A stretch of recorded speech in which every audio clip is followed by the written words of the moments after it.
దేవునికి స్తోత్రం. హల్లెలూయా.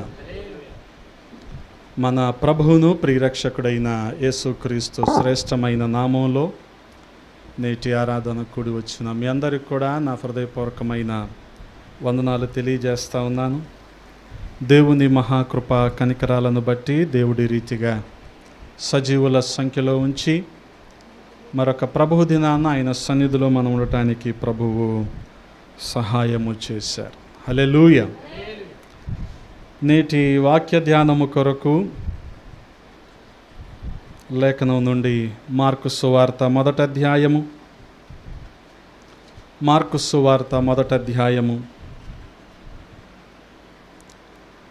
15వ వచనాన్ని చదువుతూ ఉన్నాను, గమనించండి. 15వ వచనం. కాలము సంపూర్ణమై ఉన్నది, దేవుని రాజ్యము సమీపించి ఉన్నది. మారు మనస్సు పొంది సువార్త నమ్ముడని చెప్పుచు దేవుని సువార్త ప్రకటించుచు గలిలయకు వచ్చెను. ప్రార్థన. మమ్ముల్ని అతి మిక్కిలిగా ప్రేమించిన మా ప్రియ పరలోకపు తండ్రి, ఈ ఉదయకాల సమయంలో మరొక్కసారి మీ పాద సన్నిధి చేరటానికి మీరు చూపిన కృపను బట్టి స్తోత్రాలు. గడిచిన కాలం మీ రెక్కల నెడలో భద్రపరిచారు, క్షేమాన్ని సమృద్ధిని మా అందరికి అందించారు. వందనాలు. మరొక ప్రభు దినాన మీ సన్నిధిలో మేము ఉండటానికి సహాయము చేశారు. మీ అద్భుత ఆశ్చర్య కార్యాలు మా మధ్యలోన జరిగించండి. మీరు ఏర్పాటు చేసిన ఈ లేఖనాన్ని బట్టి స్తుతిస్తూ ఉన్నాం.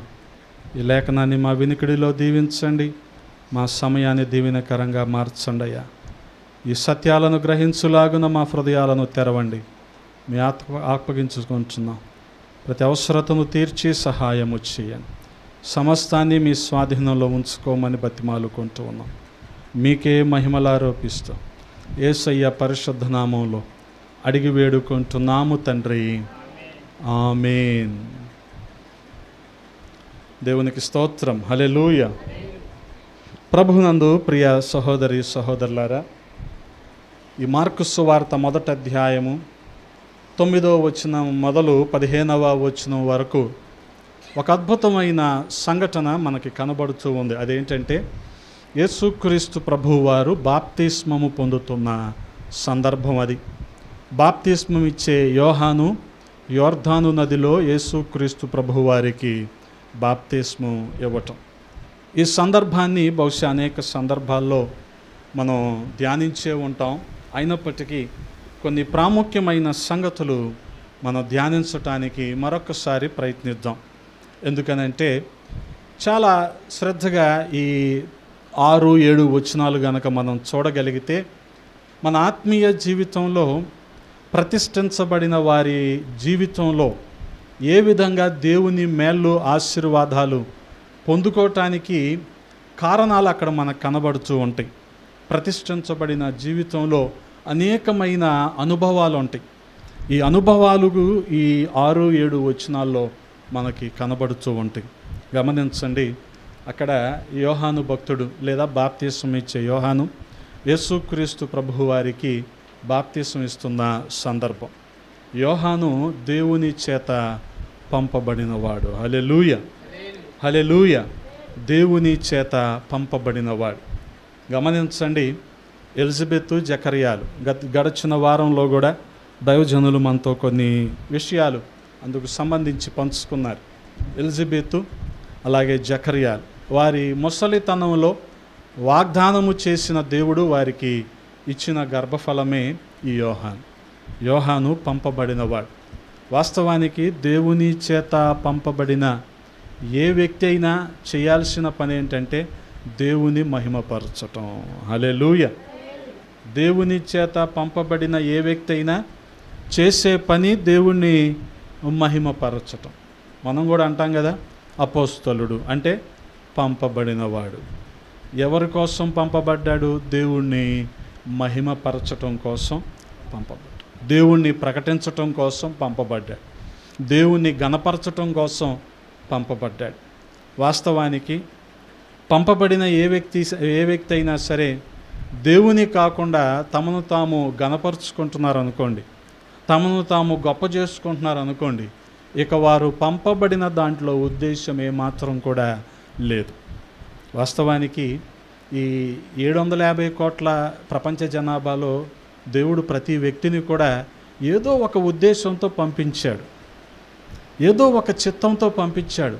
ఆ చిత్తాన్ని, ఆ ఉద్దేశాన్ని, ఆ దేవుని సంకల్పాన్ని గుర్తించలేని పరిస్థితుల్లో మనిషి ఉంటే మాత్రం చాలా విచారకరం. కానీ గమనించండి, ఇక్కడ యోహాను యేసుక్రీస్తు ప్రభువు వారి కంటే ముందుగా సిద్ధపడి అనేకుల్ని కూడా శిష్యులుగా తయారు చేసినవాడు, అలాగే అనేకులకు కూడా బాప్తిస్మం ఇచ్చినవాడు.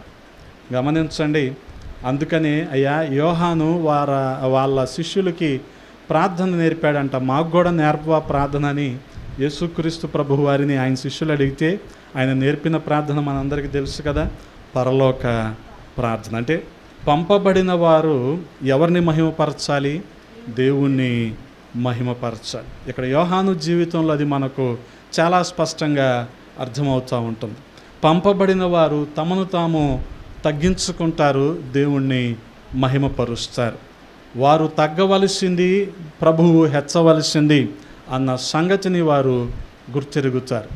కానీ నేటి దినాల్లో దీనికి పూర్తిగా వ్యతిరేకంగా పరిస్థితులు ఉంటున్నాయి. అవి అలా ఉండటం అనేది చాలా విచారకరం. ఎందుకనంటే పంపబడిన ఏ వ్యక్తి అయినా సరే ప్రభువుని ప్రకటించాలే తప్ప, ప్రభువుని చూపించాలే తప్ప, ప్రభు పేరు చెప్పుకొని మనల్ని మనం చూపించుకోవటం, మనల్ని మనం గొప్ప చేసుకోవటం, ఇది చాలా ప్రమాదకరమైన భక్తి. కానీ యోహాను అటువంటి పరిస్థితుల్లో లేడు. యోహాను ప్రభువుని మహిమపరిచే పరిస్థితుల్లోనే ఉన్నాడు. గమనించండి, బాప్తిస్మం యేసుక్రీస్తు ప్రభువు వారికి బాప్తిస్మం ఇవ్వటానికి సిద్ధపడ్డాడు. అంత మాత్రమే కాదు, యేసుక్రీస్తు ప్రభువు వారిని గురించి అద్భుతమైన సాక్ష్యాన్ని ఇచ్చాడు. నా వెనుక వస్తున్నవాడు నాకంటే శక్తి కలిగిన వాడు, ఆయన చెప్పులు వారు విప్పటానికి కూడా నేను సరిపోను అసలు. నేనైతే నీళ్ళల్లో బాప్తిస్మం ఇస్తానేమో, ఆయన మీకు అగ్నితో పరిశుద్ధాత్మతో ఆయన మీకు బాప్తిస్మం ఇస్తాడు. గమనించండి, అంటే ఏం చేశాడు ఇప్పుడు ఈ పంపబడిన యోహాను? తనను తాను తగ్గించుకున్నాడు, ప్రభువుని మహిమపరిచాడు. హల్లెలూయ. తను తగ్గాడు, ప్రభువుని హెచ్చించాడు. వాస్తవానికి మనకే కనుక అవకాశం వస్తే, పేనుకి పెత్తనం ఇస్తే ఏమవుద్ది? బ్లేడ్తో పని అవసరం లేదు ఇంకా, మొత్తం కదా. ఈ రోజున బయట జరుగుతున్న పరిస్థితులు అవే. దేవుడు మమ్మల్ని దీవించాడండి, మాకు అప్పుడు అది లేదు, ఇప్పుడు ఇది ఉంది.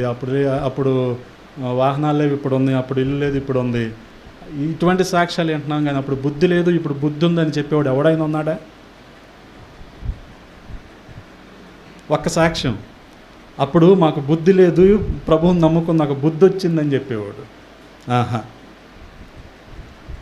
కదా. అందుకని ఎప్పుడు ఆయన మహింపరచబడతాడంటే మనకు బుద్ధి వచ్చినప్పుడు ఆయన మహింపరచబడతాడు. గమనించండి, పంపబడిన వారు చేయవలసిన పని దేవుణ్ణి మహిమపరచడం. గమనించగలిగితే 9వ వచనానికి వద్దాం. కొత్త నిబంధనలో 31వ పేజీ, ఇది దాటి ఎక్కడికి వెళ్ళద్దు, ఇక్కడే ఉందాం ఈరోజు. 31వ నెంబర్ పేజీ 9వ వచనంలో మనం చూడగలిగితే, ఆ దినములలో యేసు గలిలయలోని నజరేతు నుండి వచ్చి యోర్దానులో యోహాను చేత బాప్తిస్మము పొందెను. హల్లెలూయా. గమనించండి, ఇక్కడ ఒక అద్భుతమైన సంగతి మనం అర్థం చేసుకోవాలి. అదేంటంటే యేసుక్రీస్తు ప్రభువారు తీసుకున్న నిర్ణయం. బహుశా యోహాను గనక అక్కడెక్కడో అడవుల్లో ఉంటున్నాడు, ఒంటె రోమాలతో ఉన్న బట్టలు అవన్నీ వేసుకొని ఆ మిడతలు అవే తింటా ఆ రీతిగానే ఉండిపోయాడు. ప్రజలే అతని దగ్గరికి వెళ్తూ ఉన్నారు. అందరూ వెళ్తున్నారుగా, నేను వెళ్దాము అని వెళ్ళాడా యేసయ్య? కానే కాదు. ఆయనకంటూ ఒక ప్రణాళిక ఉంది. తండ్రి చిత్తాన్ని గుర్తెరిగాడు. ఆ చిత్తాన్ని జరిగించటానికే పూర్తిగా తండ్రికి విధేయత చూపించిన వాడుగా వెళ్తూ ఉన్నాడు. ఇది యేసుక్రీస్తు ప్రభువారు తీసుకున్న గొప్ప నిర్ణయం. ఆ నజరేతు ప్రాంతాన్ని విడిచి యోర్దానుకు నడిచి వెళ్తున్న ప్రతి అడుగు కూడా దేవుని పట్ల ఆయనకు ఉన్న విధేయత, అనగా తండ్రి అయిన దేవునికితో యేసుక్రీస్తు ప్రభువు వారికి ఉన్న సహవాసాన్నే మనకు చూపెడతా ఉంది. ప్రతి అడుగులో కూడా విధేయత. అనుకోవచ్చుగా, అందరూ వెళ్తున్నారు, నేను వెళ్తాను కదా. సోమవారం అందరూ వారం దగ్గర బస్ ఎక్కి పెద్ద కాకాని వెళ్తారు, నేను వెళ్తాను, అది కాదు. ఇంకో రోజు ఏదో అందరూ పామర్ వెళ్తారు, అది అడ్డాడు వెళ్తారు, నేను వెళ్తాను, అది కాదు. ఒక మంచి నిర్ణయాన్ని యేసుక్రీస్తు ప్రభువారు తీసుకున్నారు. దేనికోసం? తండ్రి చిత్తాన్ని నెరవేర్చటం కోసం. హల్లెలూయా. గమనించండి, తండ్రి చిత్తాన్ని ఆయన నెరవేర్చటం కోసం. కాబట్టే ప్రతి అడుగులో కూడా ఆయన తండ్రి చిత్తాన్ని ఆయన నెరవేరుస్తూ ఉన్నాడు.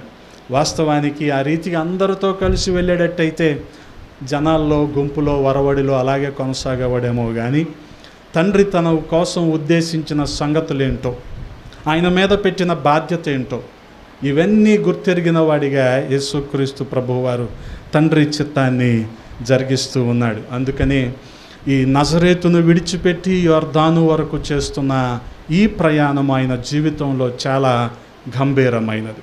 ప్రతి అడుగులో కూడా దేవుని యొక్క చిత్తాన్ని నెరవేర్చాలనే తపన. అందుకని ఇక్కడ మనం ఒకసారి మనల్ని మనం ప్రశ్నించుకుందాం. తండ్రి చిత్తానికి మనం అప్పగించుకుంటున్నామా? ఆయన చిత్తం ఏంటో మనం గ్రహించామా? వాస్తవానికి యేసుక్రీస్తు ప్రభువారు ఎందుకు ఈ లోకానికి పంపబడ్డాడో అది గ్రహించారు. చెప్పాను కదా, పంపబడిన వారు చేయాల్సిన పని తండ్రిని మహిమపరచటం. హల్లెలూయా. ఆయనను మహిమపరచటమే. యోహాను చేసింది దేవుణ్ణి మహిమపరచటమే. యేసుక్రీస్తు ప్రభువారు చేసిన పరిచర్య అంతా, ఆఖరికి సిలువలో తన ప్రాణాన్ని విడిచిపెట్టుకోవటంతో సహా చేసిందంతా తండ్రిని మహిమపరచటం కోసమే. హల్లెలూయా. అందుకనే దేవునికే మహిమ కలగాలి అనే హృదయంలో మంట మనకు ఉండాలి. గమనించండి, ఆయన చిత్తాన్ని జరిగించాలి, ఆయన చిత్తానికి మనల్ని మనం అప్పగించుకోవాలనే తపన మనకు ఉండాలి. ఉన్నప్పుడే అసలు ఈ లోకానికి మనం ఎందుకు పంపబడ్డాం అన్న సంగతి మనకు అర్థమవుతూ ఉంటుంది. అఫ్కోర్స్ ఇంతలో అపవాది ఏమంటాడంటే, నువ్వు ఈ లోకాన్ని అనుభవించడానికే పంపబడ్డావు అంటాడు. ఈ లోకంలో నువ్వు ఆశీర్వదించబడటానికే పిలువబడ్డావు అంటాడు. అయితే మిగిలిన సంగతి, అసలు మిగిలిన బాధ్యతల విషయం కాదు, నువ్వు ఈ లోకంలో అనుభవించటానికే వచ్చావు అంటాడు. గమనించండి. కానీ ఇక్కడ యేసుక్రీస్తు ప్రభువారు పుట్టిందే మరణించటానికి. అలా నువ్వు మరణించటానికే పుట్టావంటే ఎవరైనా పుట్టడానికి ఇష్టపడతారా? ఇష్టపడరే. కానీ యేసుక్రీస్తు ప్రభువారు, అంటే మనం కూడా క్రిస్మస్లో మాట్లాడుకుంటాం కదా, క్రిస్మస్ ఉన్నదే ఈస్టర్ కోసం, అదే గుడ్ ఫ్రైడే కోసం. గుడ్ ఫ్రైడే ఉన్నదే ఈస్టర్ కోసం.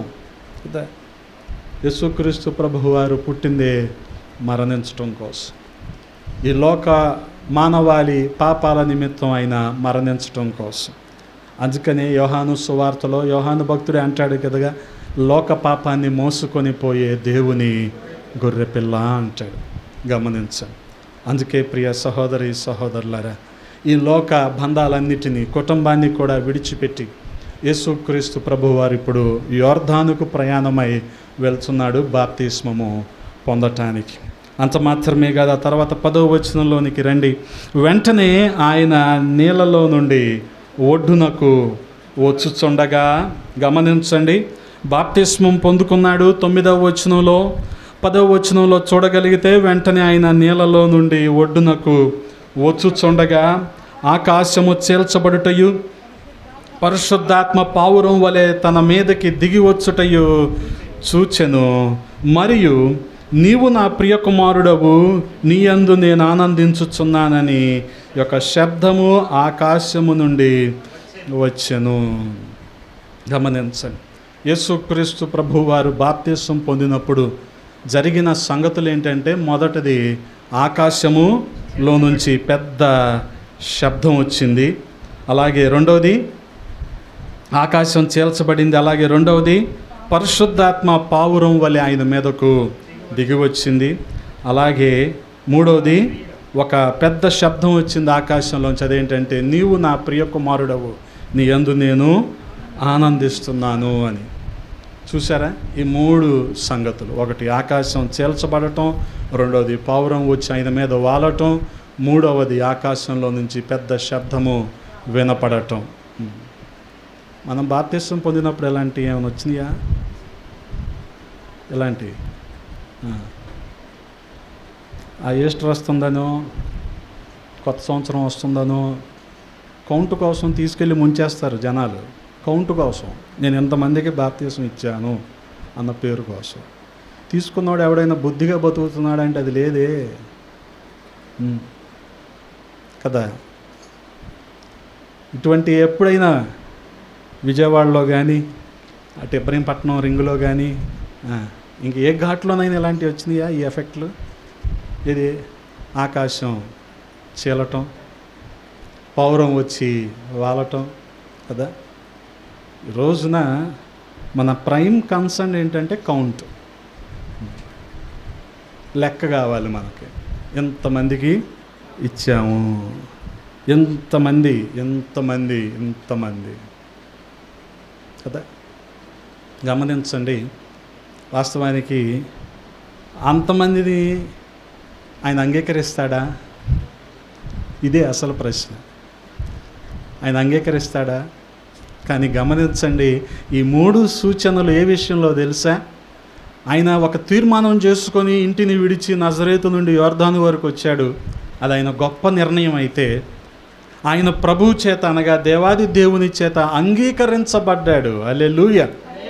గమనించండి, ఆయన తండ్రి అయిన దేవుని చేత అంగీకరించబడ్డాడు. అంటే ఒక మాటలో చెప్పాలంటే ఆయన బాప్తిస్మము ఆమోదించబడింది, ఆయన బాప్తిస్మము నిర్ధారించబడింది. అందుకనే ఈ 3 సూచనలు.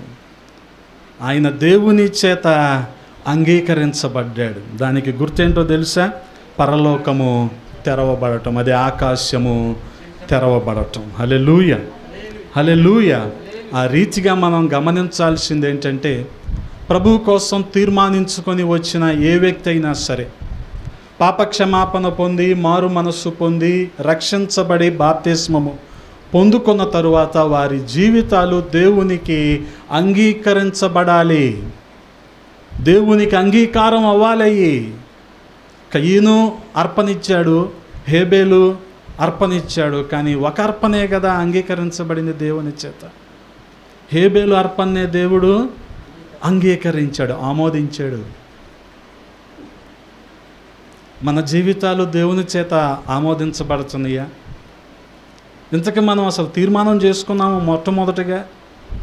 ఎందుకనంటే, మేము ప్రభువుని అంగీకరించాం, ప్రభువుని వెంబడిస్తున్నాం, ప్రభువుని నమ్ముకున్నాం అంటారు. ఎందుకు నమ్ముకున్నావు అంటే సమాధానం చాలామంది దగ్గర ఉండదు. ఉండాలి సమాధానం. ఎందుకు నమ్ముకున్నావు కదా. ఏంటి నమ్ముకోవటంలో ఏంటి కదా. ఇప్పుడు అందరు వెళ్తున్నారు యోర్దాన్ దగ్గరికి, వారితో పాటే యేసుక్రీస్తు ప్రభువు వారు కూడా ఎల్లుంటే ఏ ఉపయోగం ఉండేది కాదు. కానీ ఆయన ఒక నిశ్చయతతో వెళ్ళాడు. ఆయన ఏంటది? తండ్రి చిత్తాన్ని నెరవేర్చటానికి కదా. చాలామందిని అడుగుతా నేను, నువ్వెందుకు ఈ కోర్సు చేరావు అని అడుగుతా. వాళ్ళకి మండిపోద్ది. మా డబ్బులు మేము ఫీజులు కట్టి మేము చదువుతుంటే ఎందుకు చేరావంటావా అనుకుంటారు వాళ్ళు. ఉద్దేశం అంటే ఒకటి ఉండాలి కదా. చదివితే సరిపోయిందా? విలువలతో కూడిన విద్యలు అవసరం కదా ఈ రోజున. చదువు అంటున్నాను, అది కూడా వాల్యూ బేస్డ్ ఎడ్యుకేషన్ చదవాలి మనుషులు. విలువలు ఉండాలి ఆ చదువులో.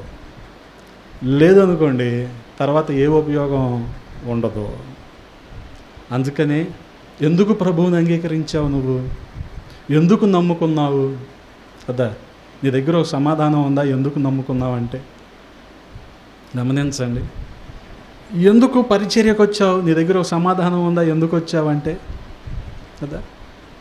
అందుకనే గమనించండి, మన జీవితాలు దేవుని ద్వారా అంగీకరించబడాలి. ఆయన మనల్ని యాక్సెప్ట్ చెయ్యాలంటే మనం ఎలాగుండాలి? ఆయన చిత్తాన్ని చేసేవారిగా మనం ఉండాలి.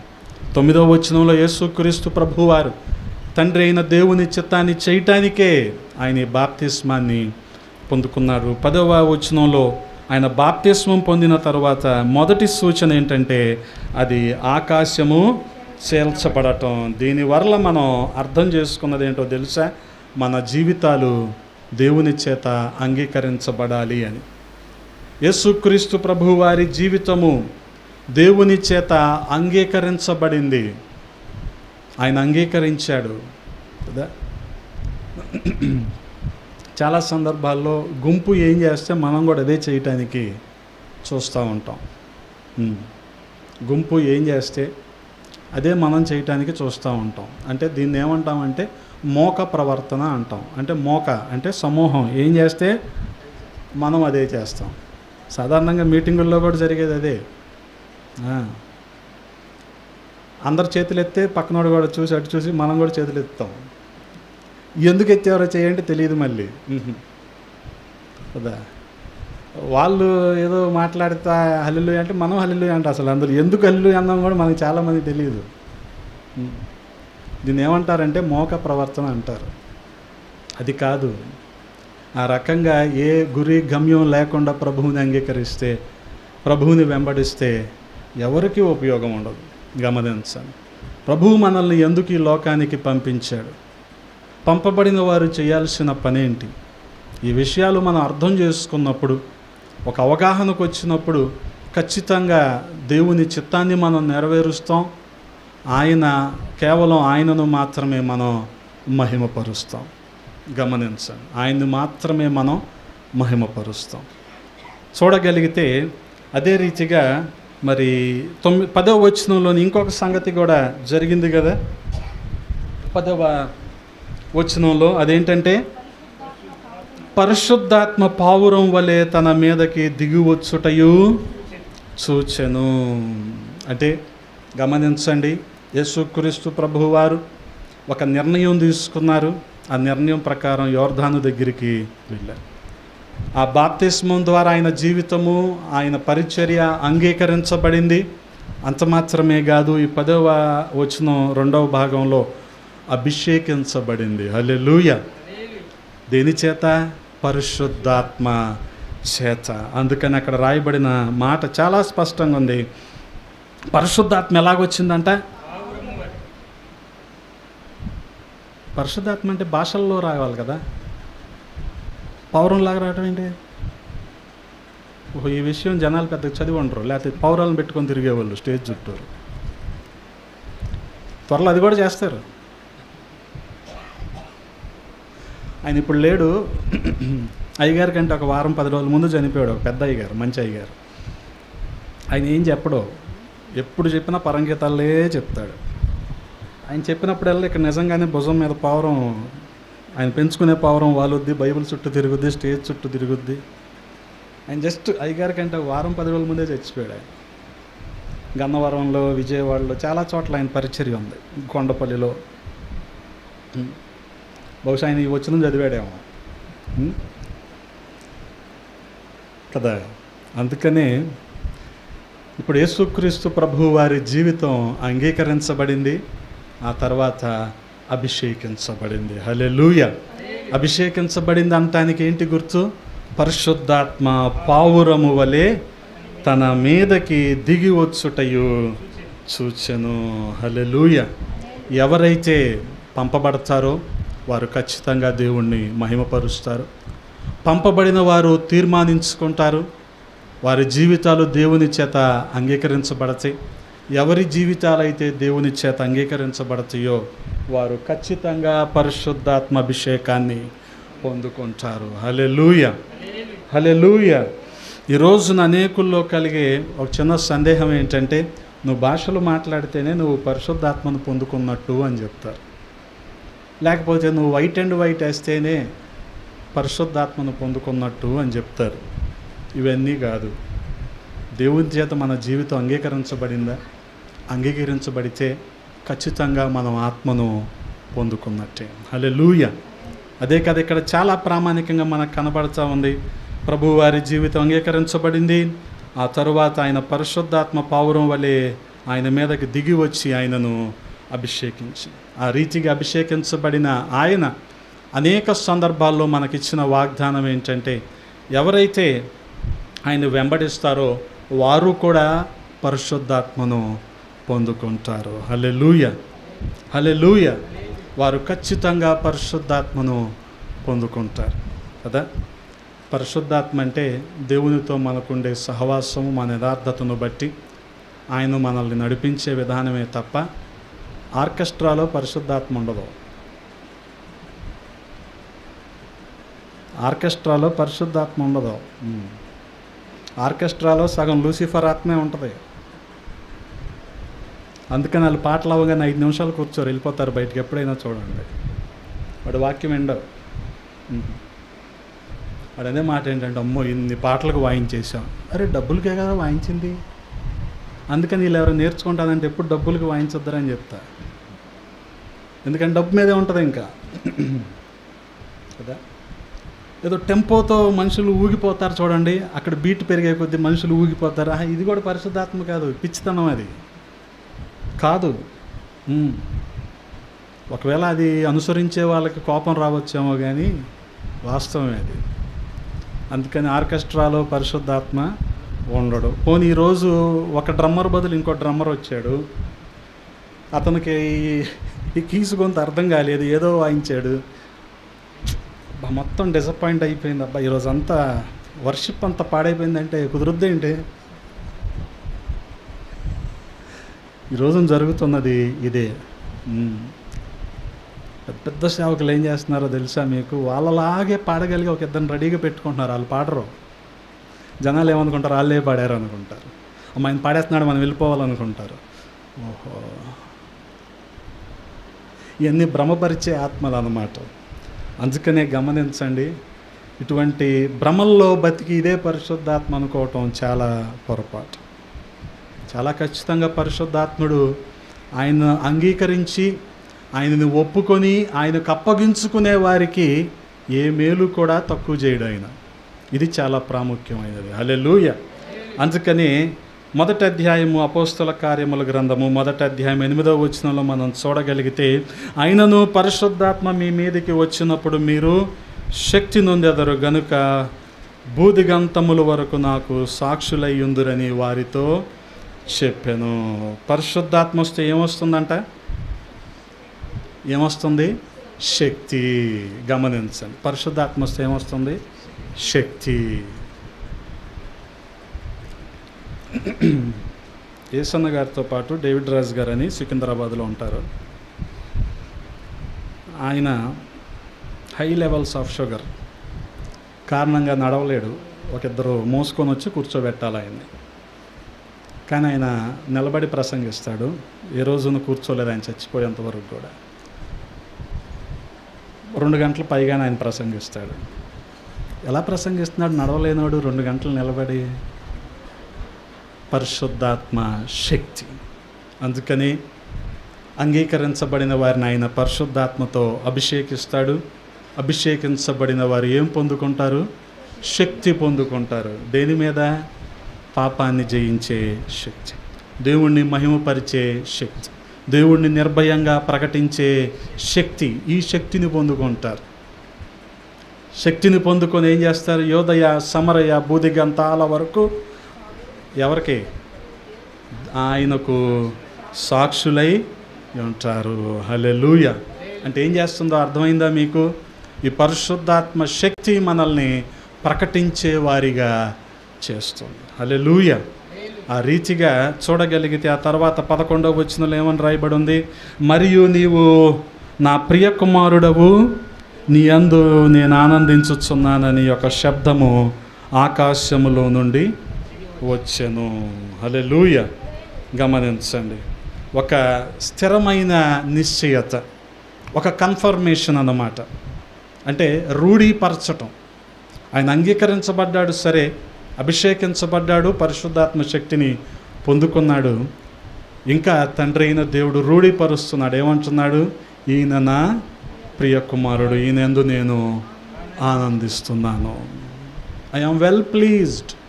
అంటే నాకు ఇష్టం, ఈయన వాడబడటం నాకు ఇష్టం. అందుకని ఆయన ఏ రీతిగా వాడబడ్డాడు? 3.5 సంవత్సరాలు పరిశుద్ధాత్మ శక్తి చేత ఆయన మాట్లాడినా, ఆయన నడిచినా, ఎవరి మీద ఆయన చేయి వేసినా, ఆయన గాలిని గద్దించినా పరిశుద్ధాత్మ శక్తి వలన ఆయన వాడబడ్డాడు. ఇలా వాడబడటం అనేది తండ్రి అయిన దేవునికి ఇష్టమయ్యింది కదా. హానోకు దేవునితో నడిచాడు, దేవునికి ఇష్టుడని సాక్ష్యం పొందాడు హానోకు. హల్లెలూయా. అందుకనే వెల్ ప్లీజ్డ్ అని రాయబడి ఉంటుంది, అంటే దేవునికి ఇష్టుడు. హల్లెలూయా. నీవు నా ప్రియ కుమారుడవు, నీ యందు నేను ఆనందించుచున్నానని ఒక శబ్దము ఆకాశము నుండి వచ్చాను. అందుకని ఎప్పుడు ఆయనకి ఇష్టం కలుగుతుందంటే ఎప్పుడు ఆయనను మనం నమ్ముతాము, ఆయన మీద ఆధారపడతాము, ఆయన్ని విశ్వసిస్తామో ఆయనకి మన మీద ఇష్టం కలుగుతుంది. గమనించండి. అందుకని చాలా స్పష్టంగా రాయబడి ఉంటుంది కదా, విశ్వాసము లేకుండా దేవునికి ఇష్టుడై ఉండుట. దేవునికి మనం ఎప్పుడు ఇష్టలవుతాం? ఎప్పుడు ఆయన మన వల్ల ఆనందిస్తాడు అంటే ఎప్పుడు మనం విశ్వాసము కలిగి ప్రవర్తిస్తామో, పరిశుద్ధాత్మ శక్తి ద్వారా కార్యాలు జరిగిస్తామో, అప్పుడు ఆయన మనల్ని బట్టి సంతోషించేవాడిగా ఉన్నాడు. హల్లెలూయా. మనల్ని బట్టి ఆయన సంతోషిస్తాడు కదా. ఇది చాలా ప్రాముఖ్యమైనది. అందుకని తండ్రి యొక్క సంతోషం ఇక్కడ రూఢీపరచబడుతూ ఉంది. అంత మాత్రమే కాదు, ఆ తర్వాత 12వ వచనంలోనికి మనం వెళ్తే, వెంటనే పరిశుద్ధాత్మ ఆయనను అరణ్యములోనికి, కరెక్ట్గా చదువుతున్నారా? అరణ్యంలోకి తోసుకొని పోయిందా? అంత బలవంతం చేయాలా? పరిశుద్ధాత్మ కార్యాలు అలాగే ఉంటాయి. పరిశుద్ధాత్మ కార్యాలు అలాగే ఉంటాయి. ఓ సంక్రాంతికి అక్కడ ఒక అంజిబాబు, తులిమిల్లి అంజిబాబు, మీ అన్నయ్య, మా అన్నయ్య, సర్వేశ్వరరావు గారి సురేష్ అన్నయ్య, వాళ్ళు పెద్ద పెద్ద అయ్యగారులండి. వాళ్ళ అన్నయ్య అంత ఫీల్ అవుతారు. వాళ్ళు నేను అందరం ఆకివీడు రిట్రీట్కి వెళ్ళాం. ఇందులో బాప్తిసం పొందుకుంది ఎవరంటే సురేష్ ఒక్కడే. అది అన్నయ్య, సురేష్ అన్నయ్య ఒక్కడే కదా. రాత్రి వరకు మాతోనే ఉన్నాడు, భోంచేసాడు. పొద్దున్నే బాప్తిసాలు అనే బయటకు బాప్తిసాల దగ్గర ఉన్నాడు. ఇప్పుడు అర్థమైందా మీకు? పరిశుద్ధాత్మ శక్తి ఏం చేస్తుంది? మనిషిని బలవంతం చేస్తుంది. ఎవరు ఆపినా ఆగరింకాలు. అర్థమవుతుందా? అది పరిచర్య అయినా, వ్యక్తిగత భక్తి జీవితం అయినా, ఎవరు ఆపినా వాళ్ళు ఆగరు. పరిశుద్ధాత్మ వారిని అలాగా బలవంతం చేస్తుంది. అలాగే బాప్తిసం పొందిన తర్వాత వెంటనే పరిశుద్ధాత్మకు అప్పగించుకున్నాడు కాబట్టి పరిశుద్ధాత్మ ఆయన ఏం చేసింది? అరణ్యంలోనికి తోసుకొని పోయింది. కొద్ది గంభీరమైన మాట ఇది, బలవంతం చేయటం అనేది. ఎందుకనంటే రక్షణ కూడా అంతే. మనం చెప్తే ఎదుటివారికి ఎలా ఉంటుందంటే కష్టంగా అనిపించవచ్చు. పదే పదే రక్షణ గురించే, పాపక్షమాపణ గురించే, సువార్త ప్రకటించడం గురించే చెప్తున్నారేంటి అనిపించవచ్చు. కానీ అది అత్యవసరం. ఆ రీతిగా మనుషుల్ని మనం బలవంతం చేయాలి. గమనించాలి. అందుకని యాకోబు కూడా ఏమంటాడు? అగ్నిలో నుండి ఒకరిని లాగినట్టు పరిశుద్ధాత్మ కార్యాలు అలాగే ఉంటాయి. ఇప్పుడు అరణ్యంలోనికి తోసుకొని, అర్థం చేసుకోవాలి, ఆయన మనల్ని బలవంతం చేస్తాడు. పౌలపోస్తులుడు కూడా ఏమంటున్నాడు? క్రీస్తు ప్రేమ మమ్మల్ని బలవంతం చేస్తుంది. కాబట్టి ఈ రోమా ప్రభుత్వం మమ్మల్ని హింసించినా సరే, రోమా ప్రభుత్వం మమ్మల్ని బెత్తాలతో కొట్టినా, చెరసాల్లో కట్టిపడేసిన వారి గురించి ప్రయాసపడకుండా అయితే మేము ఉండలేకపోతున్నాం. అంటే ఏం చేస్తుంది అక్కడ? క్రీస్తు ప్రేమ పౌలుని బలవంతం చేస్తుంది. అంటే పౌలు ఆత్మచేత నింపబడ్డాడు. హల్లెలూయా. అందుకనే పరిశుద్ధాత్మ కార్యాలు ఈ రీతిగా ఉంటాయి. పరిశుద్ధాత్ముడు యేసుక్రీస్తు ప్రభువు వారిని ఏం చేశాడు? అరణ్యంలోనికి తోసుకొని వెళ్ళిపోయాడు. అలాగే ఆయన మనల్ని బలవంతం చేస్తాడు. హల్లెలూయా. మనం కూడా మనకొక ప్రశ్న వేసుకుందాం. ఏంటంటే, దేని చేత బలవంతం చేయబడుతున్నాం మనం? పరిశుద్ధాత్మ చేత, లేదా అవిధేయమైన ఆత్మలను ప్రేరేపించే ఇహలోక సంబంధ నాయకుడు ఒకడు ఉంటాడు కదా, అదే అపవాది చేత కదా. వాడి పని ఏంటంటే అవిధేయులైన వారిని ప్రేరేపించే శక్తికి అధిపతి వాడు. వాడేమంటాడంటే, వీళ్ళు 9:30కి ప్రసంగం మొదలెడతారు కానీ అప్పుడు మైక్ పెట్టు నువ్వు. ఏంటా మైక్ అంటే, ఉల్లిపాయలు కేజీకి అదే 100 రూపాయలకి 4 ఆ మైక్ పెట్టాలి. ఎప్పుడు 9:30కి. అలాగే జరుగుద్ది. వీళ్ళు 8:15కి పాటలు పాడతారు కానీ రాత్రి, అప్పుడు నువ్వేం చెయ్యాలి? అప్పుడు నువ్వు మిరపకాయలు పొగేయాలి. అది దడిలో నుంచి మా దగ్గరికి రావాలి పొగ. నేను దగ్గుతా ఉండాలి 1 గంట. ఇదన్నమాట. ఏ ఆత్మచేత ప్రేరేపించబడుతున్నాం మనం ఇప్పుడు? పరిశుద్ధాత్మ మనల్ని బలవంతం చేస్తుందా ఇంతకీ కదా? లేదా ఇహపరమైన బాధ్యతలను బట్టి నువ్వు ఇలా చేస్తే అలాగా పిల్లలు ఏమైపోతారు, ఇల్లు ఏమైపోద్ది, అదే నా విశ్వాసం.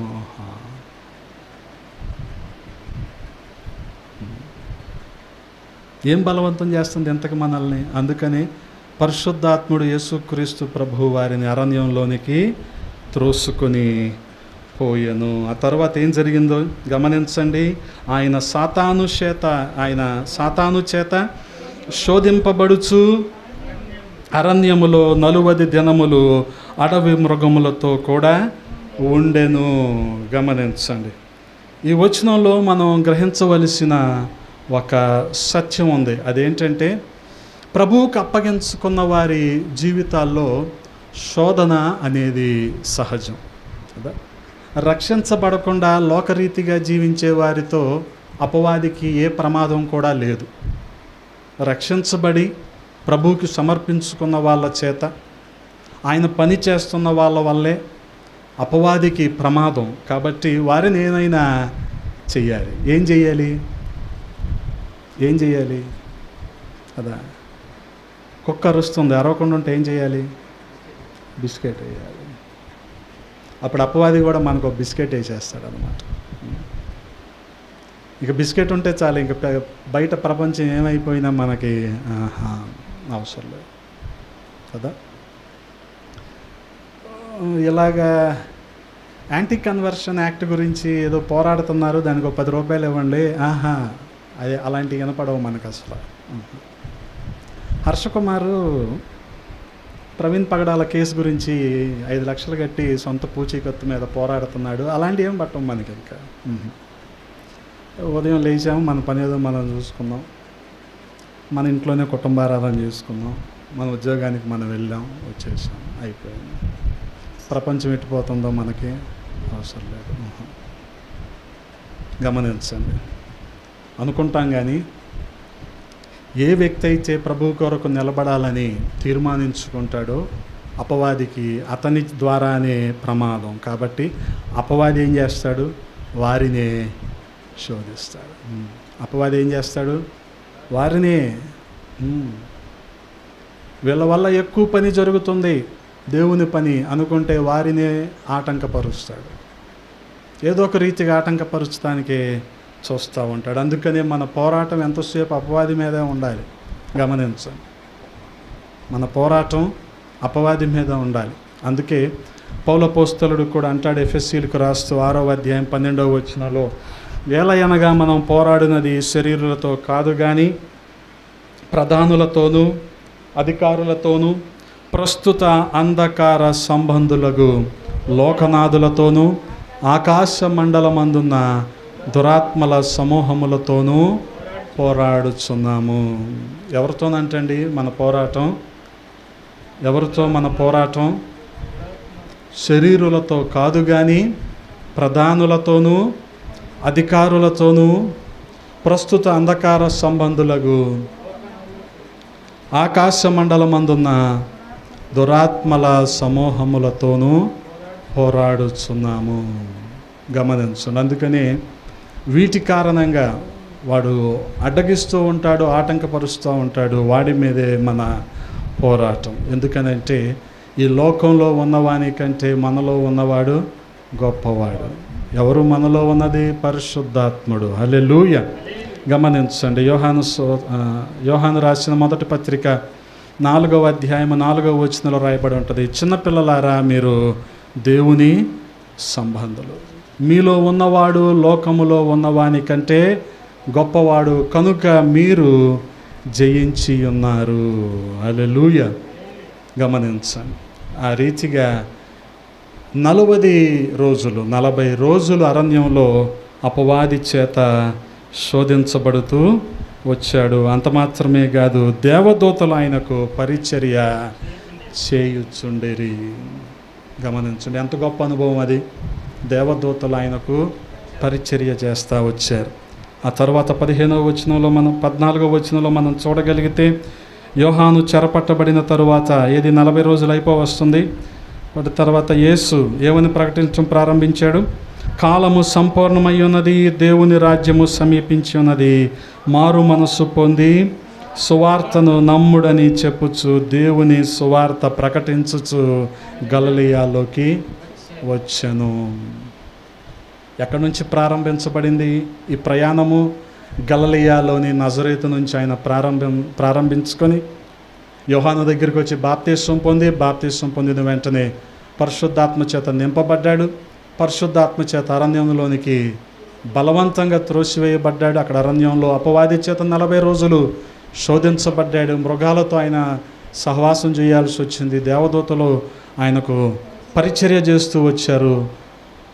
యోహాను చెరపట్టబడిన తర్వాత యేసుక్రీస్తు ప్రభువారు చేసిన పని ఏంటంటే తిరిగి గలిలయలోనికి వచ్చి ఆయన ప్రకటించటం ప్రారంభించాడు. హల్లెలూయా, హల్లెలూయా. దేవుని రాజ్యము సమీపించుచున్నది, మారు మనస్సు పొంది సువార్త నమ్ముడని చెప్పుచు దేవుని సువార్త ప్రకటించుచు గలిలయకు వచ్చెను.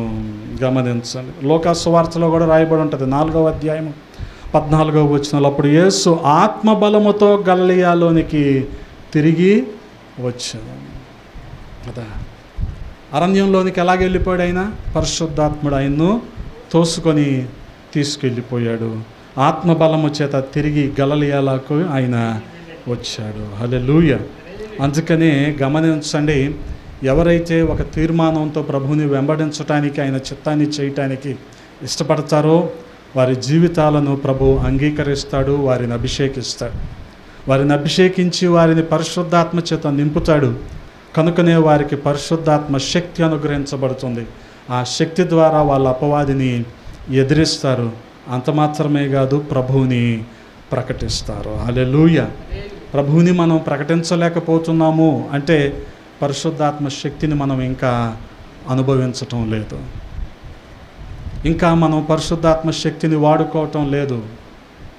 దేవుడు మనలో నింపిన శక్తిని మనం ఇంకా వినియోగించుకోవటం లేదు.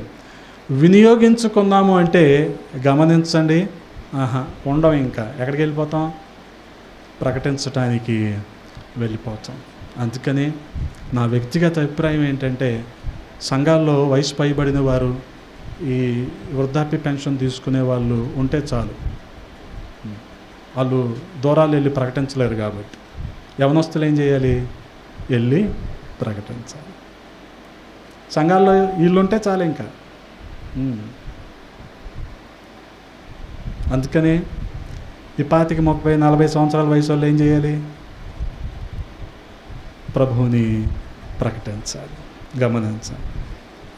అవి ప్రకటించటాకే కదయా మీకు మేము కానుకిచ్చేదంటే నిజమే కాదమ్మా, కానీ మీరు ప్రకటించాలి. యేసుక్రీస్తు ప్రభువారు తిరిగి 40 రోజుల తర్వాత తిరిగి గలిలయలోకి వచ్చి ఆయన చేసిన పని కూడా అదే. కాబట్టి గమనించండి, దేవునికి మనం సాక్షులుగా ఉన్నాము అంటే ఆయన ప్రకటించటం బట్టే ఆయనకు మనం సాక్షులుగా ఉంటాం.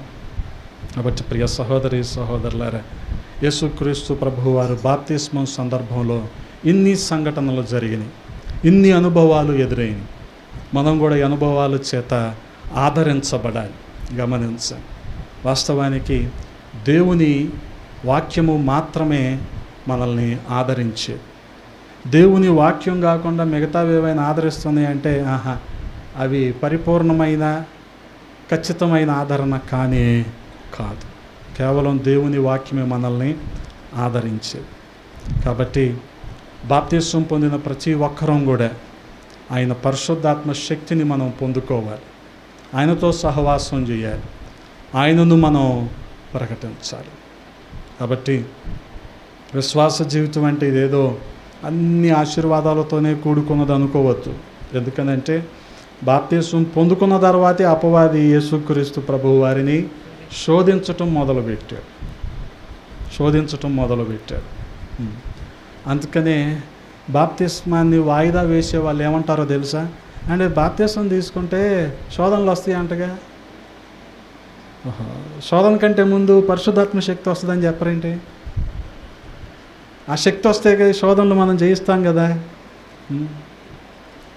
వాళ్ళు ఏంటంటే ఇంకా పోస్ట్ పోన్ చేయటానికి, ఇప్పుడు కాదులే తర్వాత చూద్దాంలే, ఇప్పుడు కాదులే, అది ఇన్ని రకాలుగా వాయిదా వేస్తూ ఉంటారు.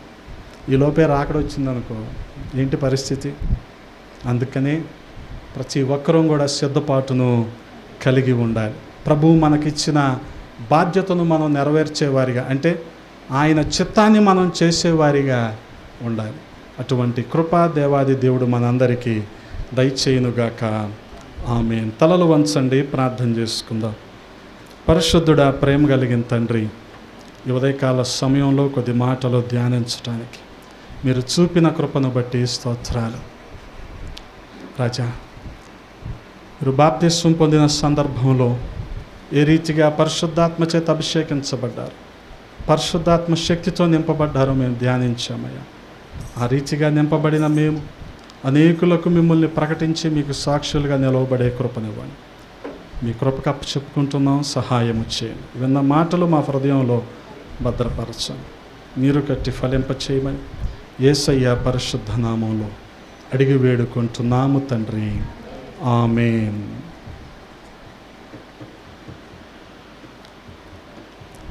ఈ సమయంలో మనందరం లేచి నిలబడి